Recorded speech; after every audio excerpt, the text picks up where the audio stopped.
다른 이들이 여러분의 그 생각의 배를 흔들지 못하게 하십시오.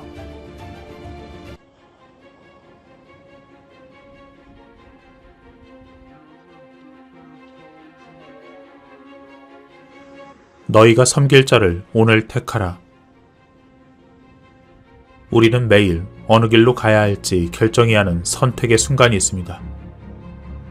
이것을 해야 할까, 저것을 해야 할까?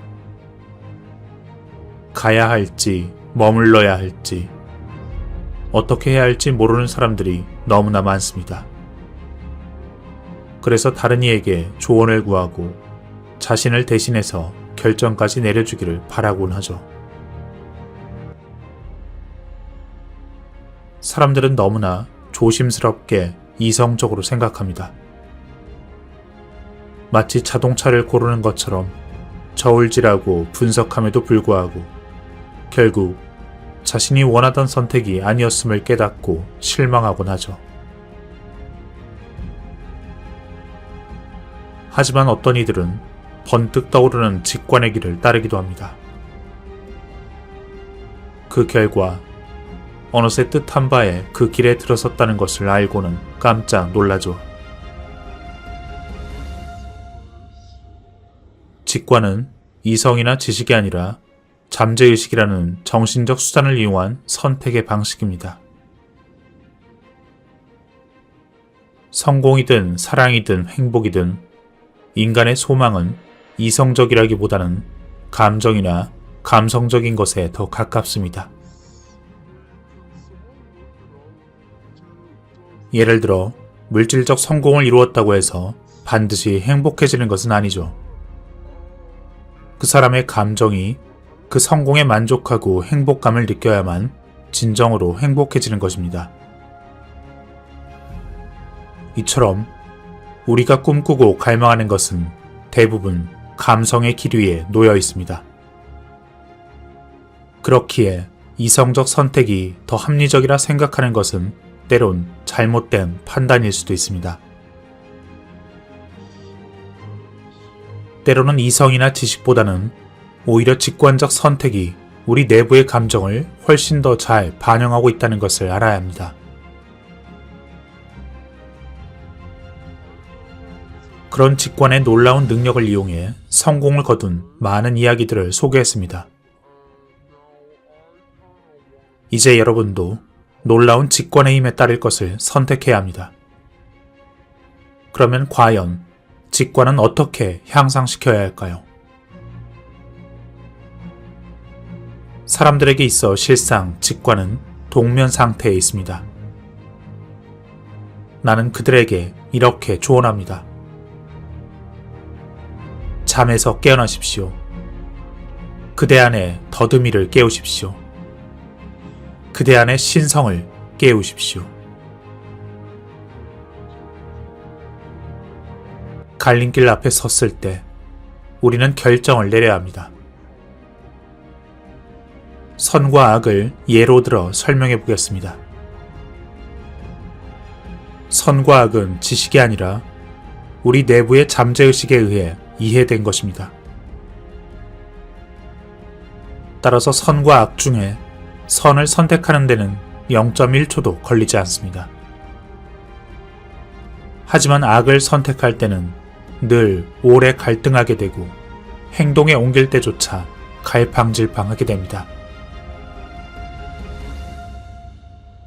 이는 잠재의식에 이해된 선, 양심과 이성이 선택한 악, 그 이기심이 서로 충돌하기 때문일 수도 있습니다. 만일 누군가 선과 악을 앞에 두고 머리를 굴리고 있다면 그 사람은 이미 악을 선택한 것입니다. 왜냐하면 선을 행하는 데는 생각이 필요 없기 때문입니다. 결국 직관에 따른다는 것은 선과 악의 갈림길에서 선을 선택하는 것과 같습니다. 직관에 따른 선택은 내부의 잠재의식에 의해 이해된 것이기 때문에 우리는 오래 번민할 필요도 없고 행동 또한 신속하고 일관적일 수 있습니다. 따라서 그만큼의 성공의 가능성도 커지는 것이죠. 성서에서는 말합니다. 내가 너를 떠나지 아니하며 버리지 아니하리니 강하고 담대하라. 직권에 따르는 것은 용기를 필요로 합니다. 특히 그 선택이 이성과 충돌할 때는 의심과 걱정이 함께 오기에 직권을 믿기가 더욱 힘들어집니다. 하지만 성서는 우리에게 용기를 부여하고 있습니다.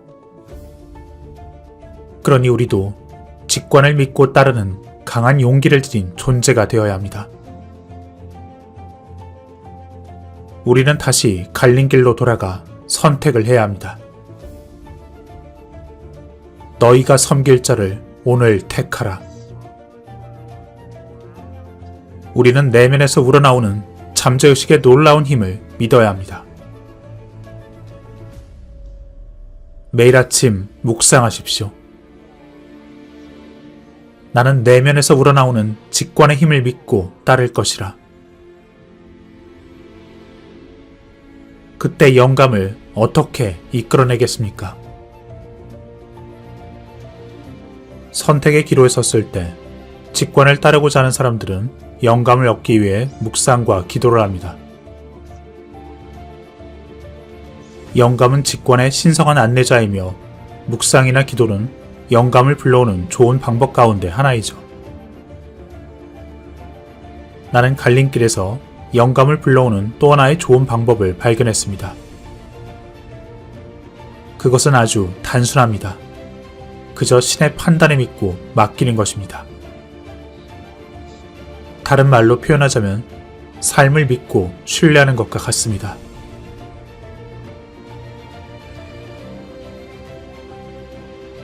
한 여인이 부동산 문제 때문에 고민거리를 가지고 나를 찾아왔습니다. 여인은 가지고 있는 집을 팔아야 할지 세를 놓아야 할지 결정을 하지 못하고 계속 번민하고 있었죠. 나는 그녀에게 말했습니다. 하나님의 판단에 맡기세요.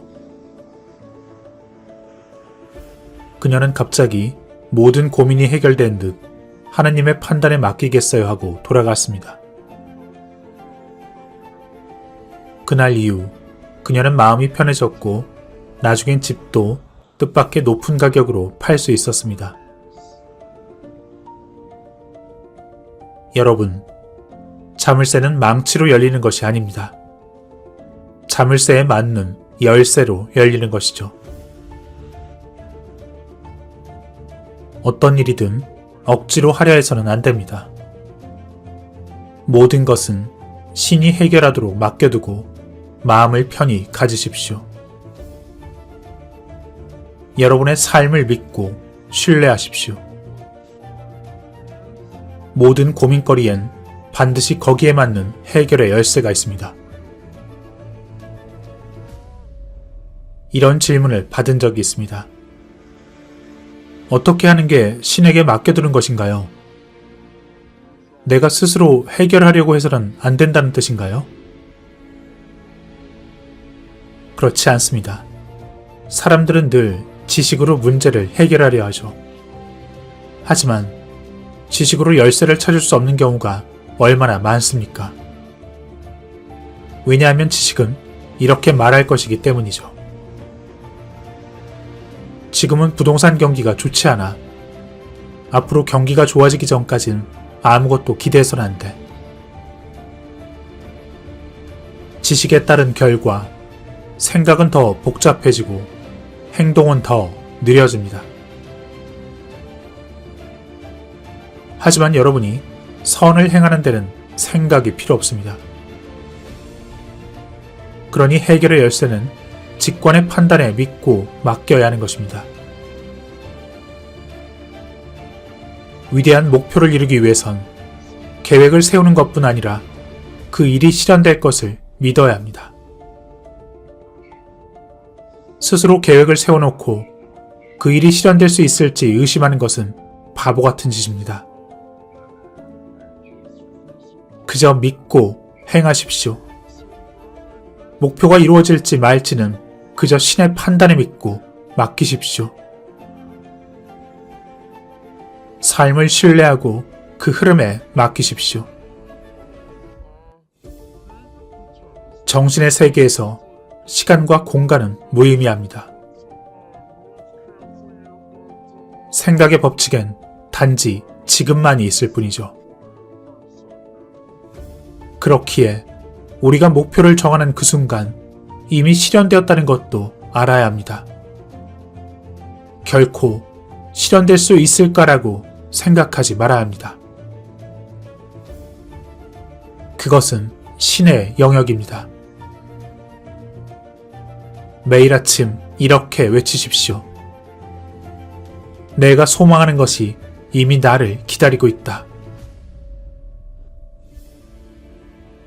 의심으로 잉태된 행동엔 이미 실패의 씨앗이 자라고 있습니다. 너희가 섬길 자를 오늘 택하라. 의심인가요? 확신인가요? 사람들은 왜 자꾸 실패할까요? 직관을 따르기 위해선 상당한 용기가 필요합니다. 우리는 사소한 일에 대해선 하느님을 신뢰하면서도 큰 일을 앞두고는 자신을 신뢰하는 편이 더 나을 것이라 생각합니다. 서부에 사는 한 여인에게 편지를 받았습니다. 선생님의 책을 읽고 나서 나는 신성하게 살려 노력했지만 아직 완전히 이해하지 못하고 있다는 사실을 깨달았습니다. 처음에 난 사업에 발을 들여놓는 게 너무 두렵고 힘들게 느껴져 엄두를 낼 수 없었습니다. 하지만 선생님이 쓴 말을 읽게 되었습니다. 하나님은 길이 없는 곳에 길을 만드신다. 그분은 나를 위해 정말로 그렇게 하셨습니다. 사람들은 내게 묻곤 합니다. 그렇게 큰 수술을 받으면서 도와주는 친척도 없는데 아이도 4명이나 키우면서 어떻게 그런 사업을 시작하고 운영할 수 있냐고 말이죠. 그때마다 나는 지금의 상황에 감사를 드리며 그저 미소만 짓는답니다. 나는 책에서 말했습니다. 하느님은 길이 없는 곳에 길을 만드신다.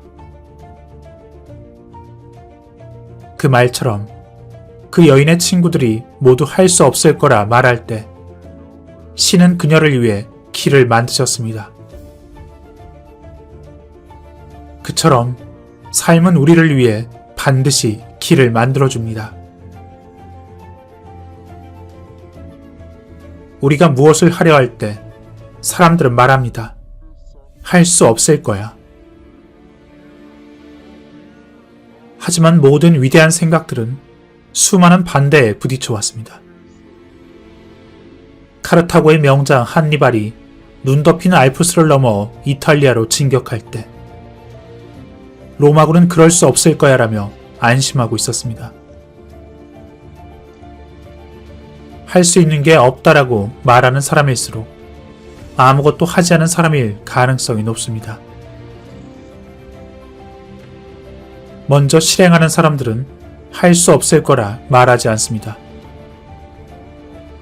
그러니 여러분도 그 말에 귀 기울이지 마십시오. 다른 이들이 여러분의 그 생각의 배를 흔들지 못하게 하십시오. 하느님은 길이 없는 곳에 길을 만든다는 사실을 믿고 행하십시오. 삶을 신뢰하고 행하십시오. 한니발의 말처럼 우리는 길을 찾거나 만들게 될 것입니다.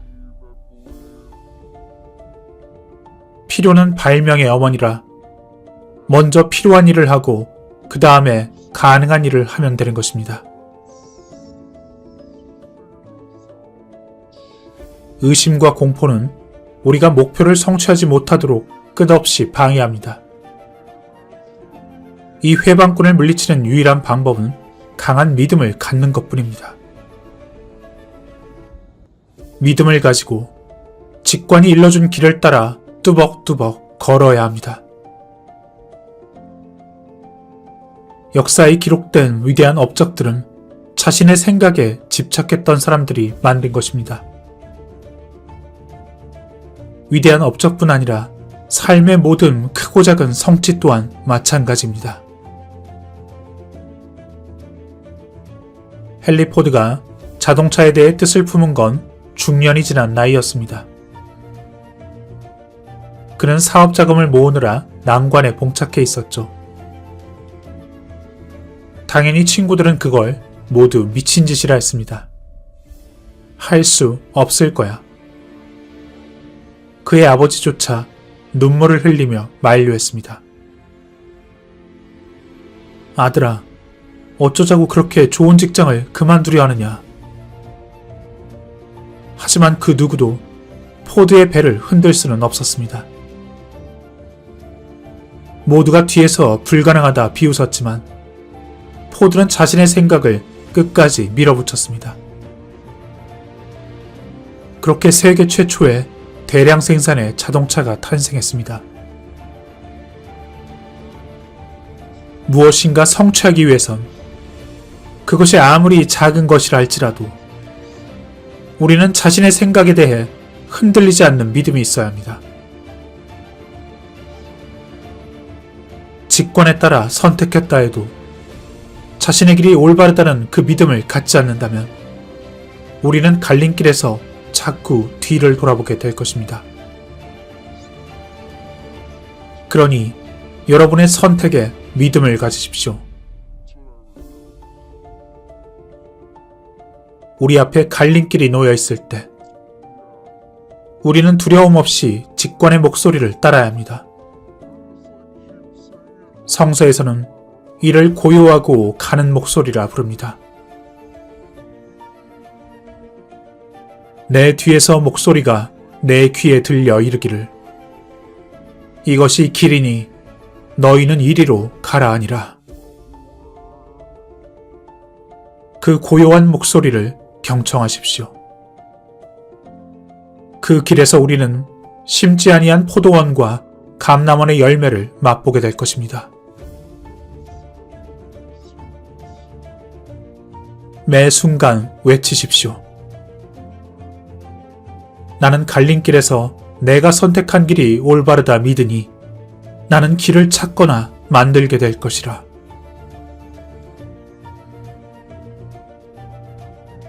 하지만 실상 결단의 순간은 의심이 가장 커지는 순간이기도 합니다.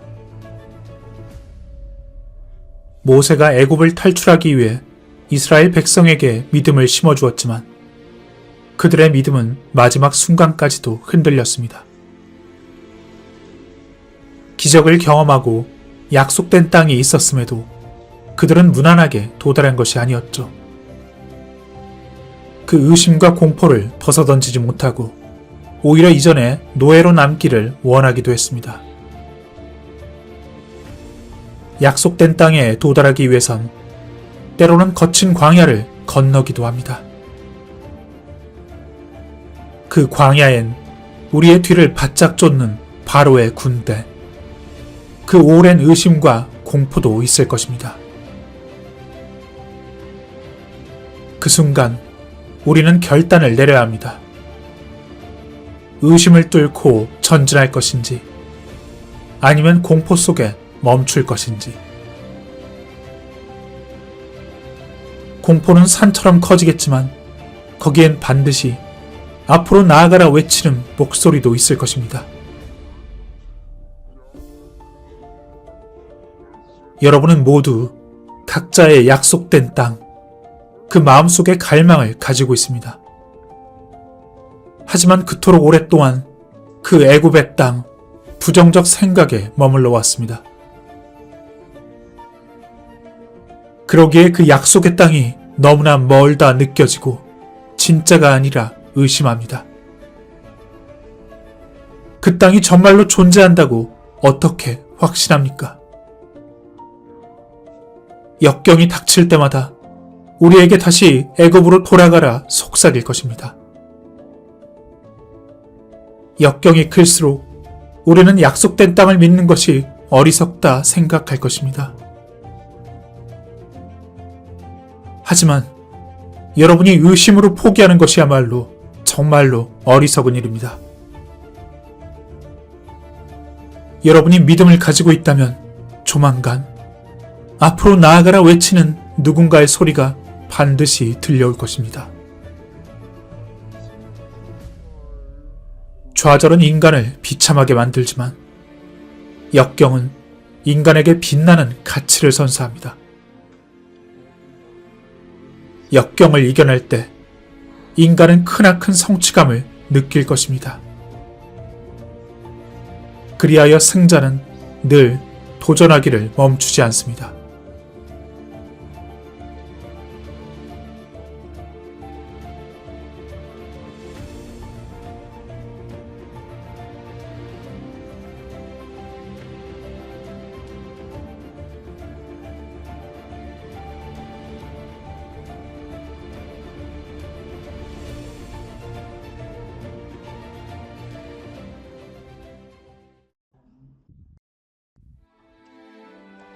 마지막으로 용서해서 다시 시작하십시오. 역경 속에 좌절하지 않고 새롭게 도전을 시작한 한 학생이 있었습니다. 학생은 해외에서 성공을 거둔 매우 뛰어난 피아니스트였죠. 해외에서 큰 성공을 거둔 후 그녀는 행복한 마음으로 귀국했습니다. 국내의 사정을 잘 몰랐기에 나중엔 매니저를 고용했고 그가 일정을 관리하고 장부를 기록했습니다. 그리고 시간이 지나 그녀의 재정은 모두 바닥이 나 있었습니다. 매니저가 돈을 모두 빼돌렸던 것이었죠. 그녀는 좌초되었고 절망에 빠졌습니다. 그녀가 나를 찾아온 것은 그때쯤이었죠. 그녀는 자신의 이야기를 들려주었습니다. 그 절망에 빠뜨린 사람으로 인해 모든 남자를 증오하게 되었습니다. 수중엔 돈도 남아있지 않았고 차가운 방에 머무르며 손이 얼어붙어 연습조차 할 수 없었습니다. 증오와 분노, 궁핍과 제약의 상징인 그 애굽의 땅과 다를 바 없었습니다. 나는 그녀에게 말했습니다. 우선 그 사람에 대한 증오심을 버려야 돼요. 그를 용서할 수 있을 때 성공이 당신을 찾아올 겁니다. 용서에서부터 다시 시작하세요. 당연히 받아들이기 힘든 주문이었습니다. 하지만 그를 용서하기 위해 그녀는 내 모임에 정기적으로 참석했습니다. 한편으론 그녀의 친척이 대신 고소장을 제출했지만 시간이 지나도 진전이 이루어지지 않았습니다. 그리고 시간이 지나 그녀는 캘리포니아로 이사를 했고 그때는 이미 그 남자를 용서하고 더 이상 거기에 얽매이지 않는 상태였습니다. 그렇게 4년이 지난 어느 날 그녀는 느닷없이 재판에 참석하려는 연락을 받았습니다. 뉴욕에 도착한 그녀는 내게 찾아와 올바름과 정의에 대해 말해달라 부탁했습니다. 나는 프랭클린의 말을 들려주었습니다. 받은 상처는 모래에 기록하고 받은 은혜는 대리석에 새기라. 그녀는 재판에 참석했고 그녀는 매니저에게서 돈을 돌려받는 판결을 받았습니다. 그녀는 나에게 찾아와 기뻐하며 말했습니다. 그 사람에게서 전혀 증오심을 느끼지 않았어요. 내가 진심으로 반가워하니까 깜짝 놀라던데요. 그녀는 넉넉한 은행 계좌를 갖게 되었습니다. 그녀는 곧 약속의 땅에 도달하게 될 것입니다. 용서하는 것은 자신에게도 타인에게도 항상 이로울 뿐입니다. 그녀는 용서로서 증오와 분노의 무거운 짐을 벗어던졌습니다. 자신에게 상처를 입힌 사람을 용서하는 그 마음이 바닷물을 갈라지게 했고 그 갈라진 바다의 마른 땅으로 그녀는 바다를 건넜습니다. 여러분이 괴롭다면 마음속으로 되뇌이십시오. 나는 용서할 것이다. 나는 용서할 것이다.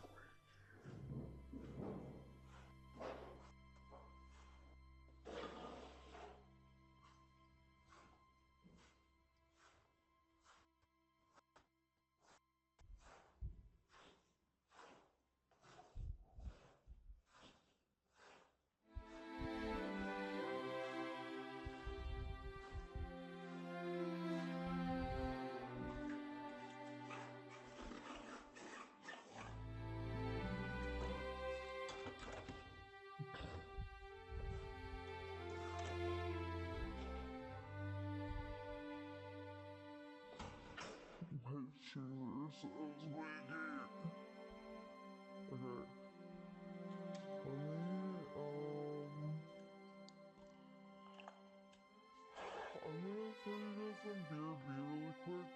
I'm gonna rinse off my shoes and my feet. I'll be